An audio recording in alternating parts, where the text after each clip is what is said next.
Alright, production managers on an assembly line must monitor the output to make sure the level of defective product remains small. They periodically inspect a random sample of the items produced. If they find a significant increase in the proportion of items that must be rejected, they will halt the assembly process until the problem can be identified, repaired, or repaired. And then we got to figure out what's type 1 error, what's type 2 error, which error would the factory owner consider more serious, and which type of error might customers consider more serious. Okay. So, let's look at this guy.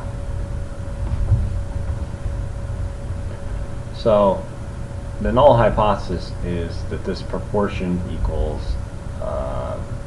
let's say that the proportions can be rejected is like 0.1. So, what does that mean? That means that the assembly process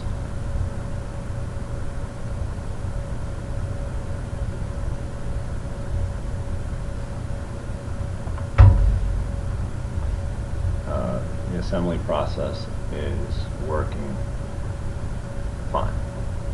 Okay. The alternative hypothesis is that it's greater than that. So the assembly process is producing too many defective items. Okay. Okay, so type 1 error. The null hypothesis is true. So the assembly process is working fine, but we reject that and we find that it is not. Okay, so that's what type 1 error would be. Okay. Type 2 error. H sub A is true. Well, the assembly process is producing too many defective items, but we find that it's working fine. Okay, so that would be type 2 error. Okay.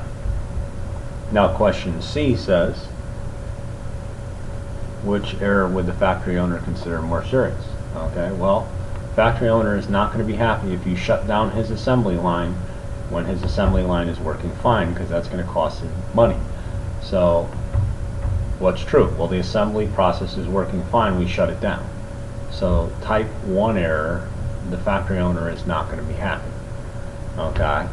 And then the last question, what type of error might customers consider more serious? Well, customers not going to be happy if they pay for a defective part, okay, that somebody sold them thinking that it was good. So, the part is defective, but we think it's good. That would be type 2 error. So the customer would not be happy with a type 2 error.